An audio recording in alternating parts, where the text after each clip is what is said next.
morning.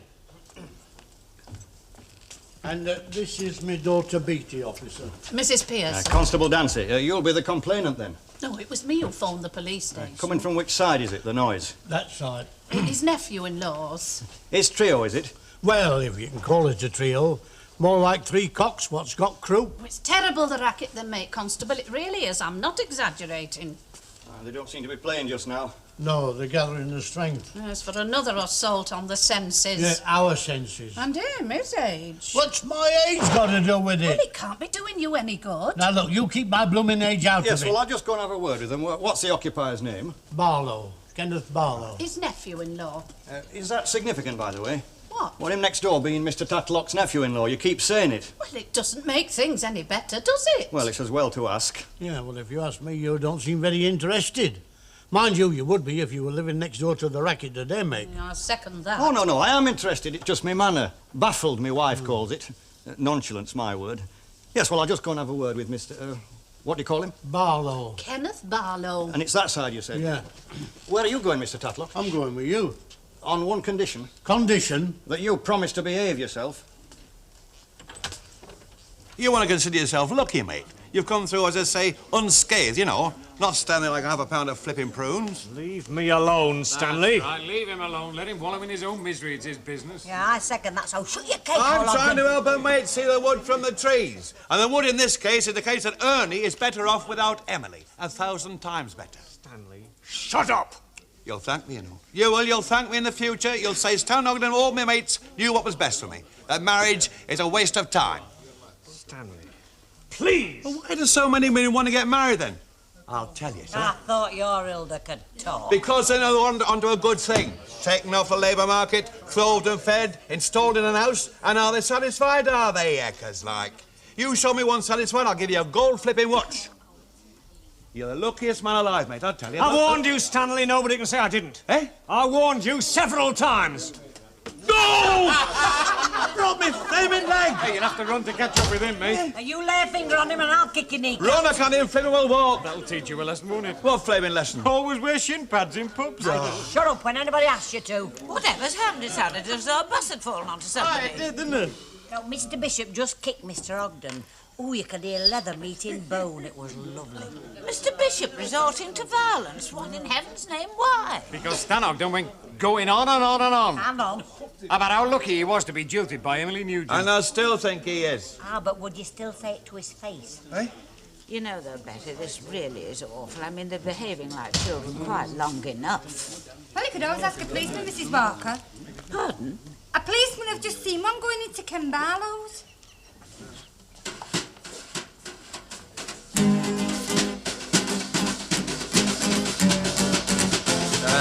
Dave, Tim, we, have visitors. Oh. This is PC Dancy, this is Dave Robbins. So-called guitar player. And that's Tim Wade. Yeah, and he's supposed to be drummer. I reckon he'd make a better blacksmith. I do. I know. You've come to stop the girls tearing our clegs off. What do you want? A job as a vocalist? Yeah, and they think they're funny as well, which is more tragic. Yeah, actually, fellas, the, constable's come about a complaint. Yeah, from us, you know, me and our Beatty, next door. Oh, not again. What have we done this time? Well, Mr. Tatlock and his daughter are alleging that you're causing them a nuisance. You The what? noise you're making. Look, I never said out about nuisance. I said they were driving us barley. Well, Uncle Albert, if you'd have been more reasonable, you brought the whole thing on yourself. Why aren't you writing all this down like a proper copper? You would be writing it down if it had been you I'd have been noised and insulted with all this racket. Look, I know my rights. I've been a ratepayer for 50 years, and I want him summonsed. And him, and him. Yeah, do calm down, Uncle Albert, please. Yeah, that's what you'd like, innit? You'd like me to go home, calm down and not make a fuss. That's half the trouble with the world today, not enough folks making a fuss. But I know my rights. Mr. Tatlock. What? You remember what I said? Said? I said you'd have to behave yourself. Now, I'd like you to go back next door and leave me to deal with things here. Yeah, but how will I know that you'll deal with it to my satisfaction? Well, you'll just have to trust me, won't you? And I mean that, I really do. Well, I want some summons, remember? That's my why and wherefore, isn't it? Summonsing folk. Yeah, and I want a bit of action, you know. I'm not deaf or daft. And I reckon you'd have to be stone dead not to hear this lot. Very irate gentleman is Mr. Tatlock. Yes, he's made a career of it. You're not serious, though, are you? I mean, about summoning us? Oh, can you? Hey, We are on private property, you know. That looks like a very nice guitar you've got there, Mr. Robbins, Dave Robbins. You don't play by any chance, do you? Oh, well, I've strummed a bit, you know. Oh, well, would you like to strum a bit now? Oh, no, I don't think so. Go on, sit yourself down, be a devil. Go on. You what? Would you care for a present? Ah. Oh, very good. Oh, very good. It's a nice touch, it's a nice touch. A very nice instrument. Right. Very nice instrument indeed. They're at it again. I know, I can hear them. What do you think's going on? Well, I reckon he's getting evidence, you know. He'll be testing the noise level. They're not playing as loud as they can, not be a long chalk. No, well, I reckon they're trying to kid him, but I told him I'd settle for not less than a summons. Oh, very good. Nice. Great. I used to play quite a bit at one time till my wife chucked my guitar at me one day and split it. I used to have the same problem. Right, OK, let's go again then, shall we? Come on. Well, I didn't exactly see him do it myself, but according to Len, Ernie Bishop took a right swing at me dad, cracked him right on the shin bone. What did Stan do? Stood poor Ernie on his head and made him currant bread, I suppose. Stanley didn't move, paralysed with pain he was. Oh, fear. What? Nothing, love, nothing. So there were no consequences to Mr. Bishop, to anybody? No, Ernie Bishop had skedaddled by then, and... Well, are you not interested, are you? Thought nothing Ernie Bishop said or did. No, indeed, I'm not in the least interested. Good evening. Amazing, isn't it? And what's amazing? Can I have 2 tins of that sweet corn, love, please? Yes. Well, my old Miss Nugent turning little Ernie Bishop into a wild man from Borneo just because she's denying him her all. You know what they say, kid? Sex can move mountains. Aye, it's true, no. Alan loves this sweet corn, doesn't he? Yeah, keep on telling him if he eats much more of it, his eyes will turn a funny colour. Oh, I hope they don't think they're a lovely shade of brown. Aye, well, I'd better be going before somebody pinches me panda. Has that ever happened, then? Well, we wouldn't let on if it had, wouldn't we? I suppose not. Well, thank you very much for being so reasonable. Aye, well, like I said before, it's a town hall matter, really, but Mr. Tatlock could report you under the Noise Abatement Act. So my advice to you three is to take it easy. You know, keep it a bit quiet. You can't complain then, and what's more, he'll think I've done my job properly. Right, OK, we have been a bit stupid, really. I think our enthusiasm carried us away, you know. Anyway, we'll watch it in future. Aye, I would. And don't forget, there's always a place for you in the group if you square it with the wife. No chance. Between you and me, Constable, I think you're better than him.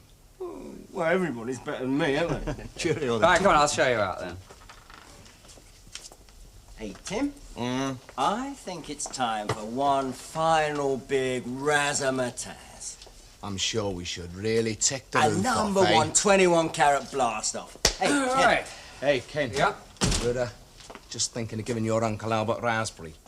Great, what a good idea, but not for a few minutes because Constable Dance has just gone round there. But after that, right. Well, anyway, I don't think you'll have any more trouble, Mrs. Pearson.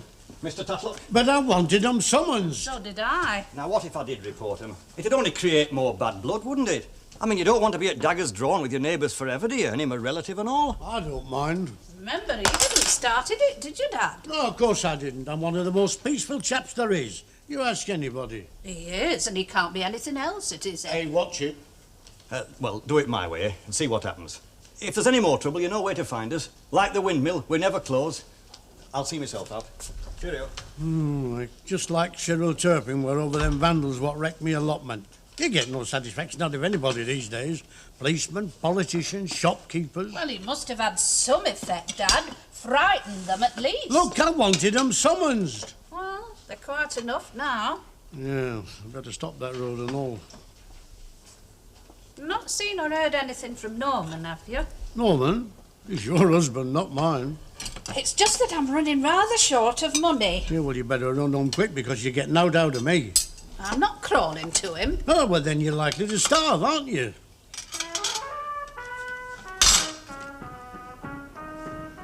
How blooming childish can you get? I'd have broke my flipping leg. Franny Lee's been out the game for weeks with a little bruise on that. I can't see anything, Mr. Ogden. Me neither. Oh, no, it's quite discoloured. Sure didn't muck. What do you mean? Muck doesn't sting an ache, does it? You tell your only for me when I'm on my 2 feet again, I'm going to lay one on him. I'm afraid you'll have to tell him that yourself, Mr. Ogden. If you dare. What do you that mean, is. if I dare? He's now at a pound. Put him down with one punch. Then why didn't you do it when he kicked you? Good question. Yes, I thought so too. Not another unpleasantness, Mr. Ogden. Oh, not really. Miss Nugent's just putting Mr. Ogden in his place. Insulting, more likely. What sort of pub are you running here? Of course, I'm going to get kicked and insulted in the space of half an hour. I've never been kicked and insulted. Nor me.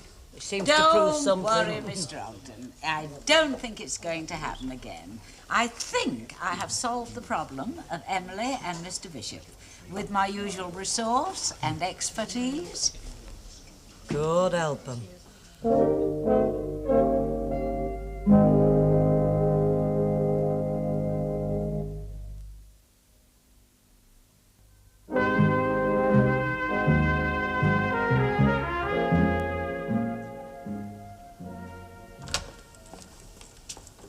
Anybody been? No.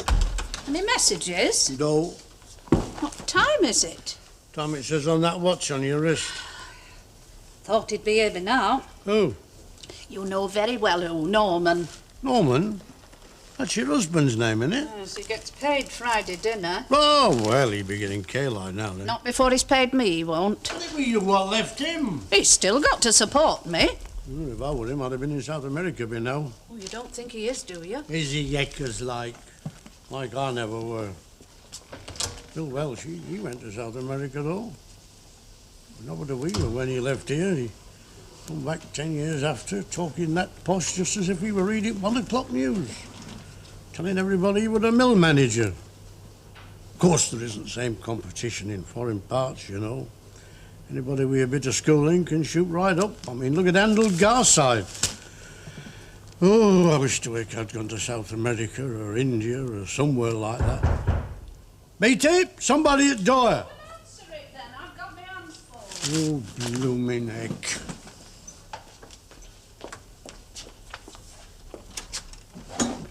Oh, hello. Come on in. Somebody to see you, BT. I was wondering when you'd be round. Well, are you going to say I'll do to the chap? All this upset's none of my doing, No, Dad. and I don't think it was any of his doing either. I've brought you my wage, love.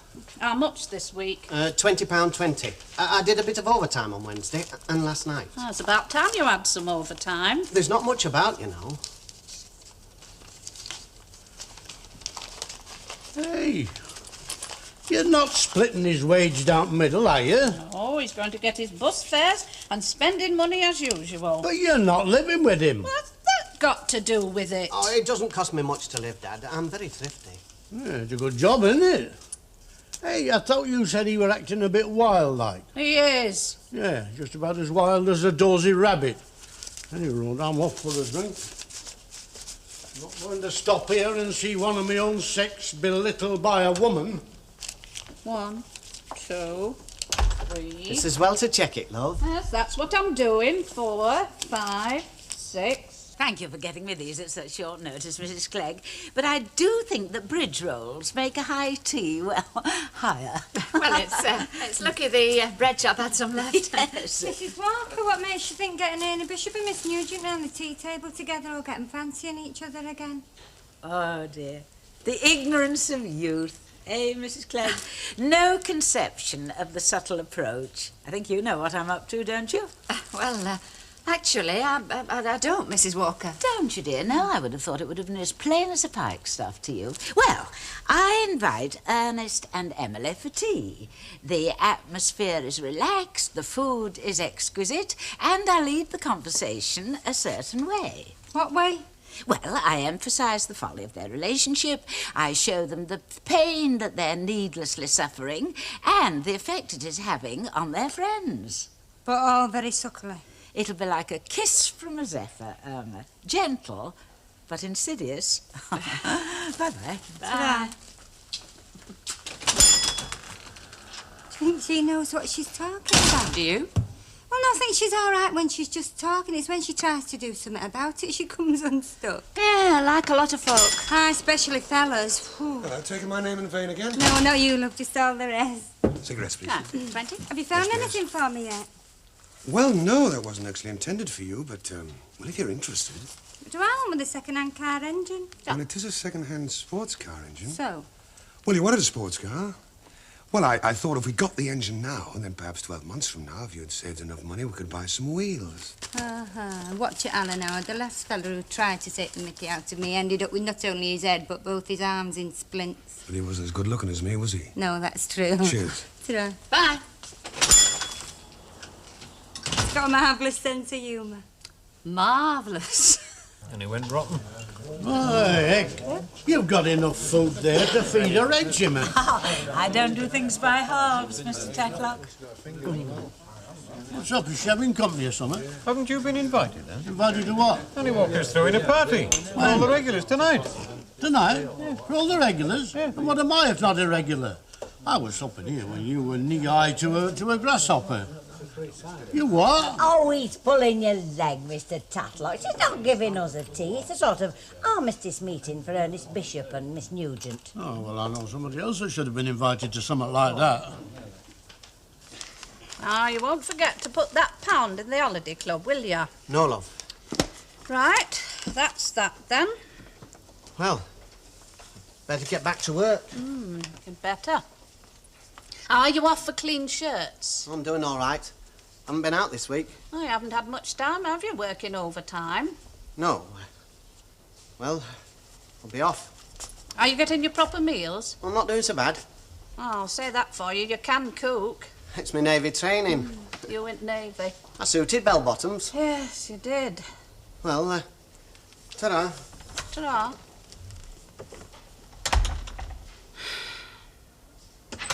Well?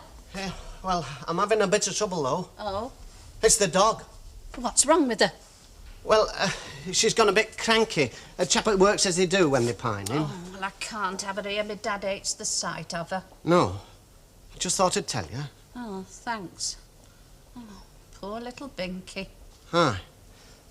Well, I'll see you again next week, I suppose. Aye. And don't forget that £1 in the holiday club. No, I won't. Norman? Would you like me to come back home? Binky would, obviously. Definitely. Well, would you promise to give up all this gallivanting, going wrestling and drinking? No, Beatty, I wouldn't. They're only innocent little pastimes, what every working chap's entitled to. I see, and you won't compromise. You don't want me to compromise, you want me to give in. And you won't? No. I'll see you next week, then. Next week? Norman, I want to come home. You can go out where and when you like. Oh, Norman! I'm here, love. No need to get excited. Oh, no! I think I'm winning, Elizabeth. Why, what are you giving them? Fresh salmon, actually. Oh, how nice. Oh, heck, I wish somebody give me a fresh salmon. Tell you what. What? Next time I catch one in the Manchester Ship Canal, I'll give you half. And I'll tell you what. I'll swap you for a tin of caviar that I bought at corner shop. Hello, Uncle Albert. Well, now, can't we kiss and make up? Come on. Buy a drink, eh? Eh? 2 drinks? Look, I've got something better to do than sup with the likes of you. Better to do than stop at same pub. Call yourself men. You're just like blooming great big kids. He's a bit unswerving. You know, sometimes I really do believe that he beat the Kaiser single-handed. How's our band of strolling players? Oh, I'm afraid we've reached the end of the road, Betty. I have. Ask no more, Betty. Is it embarrassing? Very. Yeah, go on, you might as well tell her. It's going to get out sometime. We have been asked to play in a pub. Really? Oh, it's funny. I was going to ask Mrs. Walker about that. But only so long as... They find another trumpeter. Ah, but you two have been very loyal to Ken, and you've told the landlord that all of you play or none of you at all. No. Oh. You see... No, they have approached another trumpeter. Well, I wouldn't speak to him ever again. But only time to, Betty, after I've had a large whiskey out of each of them. If only you had our talent, Ken. But you see, mate, it just doesn't grow on trees. Vanity's a terrible thing, Betty. Lunch, are you, Emily? No, Mrs. Walker, I've had a bite in the canteen. Well, I'll buy you a drink. All right.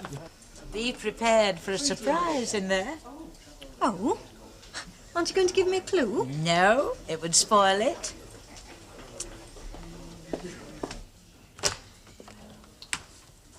Oh, it's very impressive, Mrs. Walker. Are you having guests? Not only impressive, dear, Appetising as well. Oh, indeed. Who are the lucky recipients, if it's not You being too nosy? and Ernest? Me and Ernest. Yes. I am formally inviting you to tea. Today, this afternoon, in fact. I see. Shall we say 5:30? Not 5:30, not 6:30, not ever, Mrs. Walker. Pardon? I realise it's not your fault, that you've been made a pawn in a manifestly Machiavellian ploy of Ernest Bishop's, but I can't allow that to influence me, persuade me to take part. When he suggested this tea for two, he was obviously hoping to entice me into the parlour like the fly he thinks I am. But Miss This really Nugent! is the last straw. I'm going to find Ernest Bishop this instant and tell him once and for all that there is no hope of a reconciliation, and to stop influencing my friends with his deceitful, not to mention violent stratagems. But Miss Nugent, I've not even seen Mr. Bishop. Oh, Miss Nugent, please. Talk about a whack. Stop her, somebody. Hey! Has Ernie Bishop decided to get wed or something? I've just seen him mixed up in a wedding party at St James's. My lipstick slipped or something. Well, I reckon you got a blooming cheek going off without making me my dinner. Oh, cook yourself some bacon and egg or something, Dad. What did you do when I weren't here? Oh, well, that's just it. You've been here, uninvited and unwelcome. You didn't say that when you were tucking into my sponge pudding. I'll tell you what's a good quick meal, Dad. A toasted cheese, a bit of bacon on top, and a poached egg on top of that. Yeah, well, you just shut up. If you hadn't have turned up, I'd have been eating my dinner by now. Don't you talk to my Norman like that. Oh, my Norman. Last week you were calling him every name under the sun. Oh, come on, love. We know when we're not wanted. I'll give you a lift with your cake. Oh, please. Ta-ra. We'll keep in touch, Dad. I was just wondering, Dad, if ever you fancy seeing a bit of wrestling, just give me a shout. I don't like wrestling. Oh, it's great. We could go out for a pint after.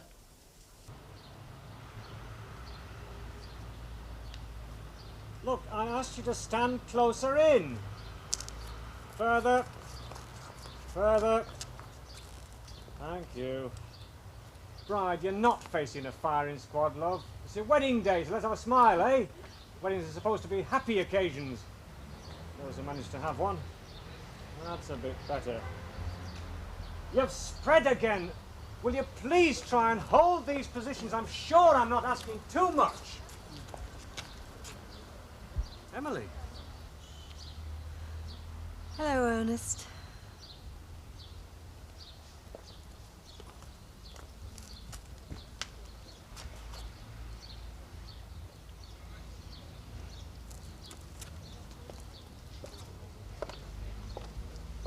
Where's he going?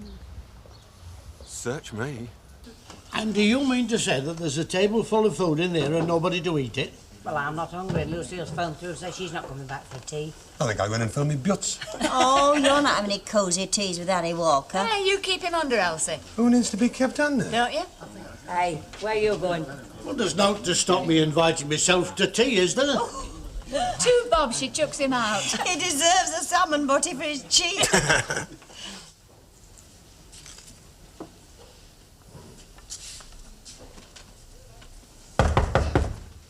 Yes. Yes, Mr. Tatler. They told me as how you needed some help. Help? Yes, in helping to shift that lot. Do sit down, Mr. Tatler. Oh, tart. I thought we might have some fresh salmon.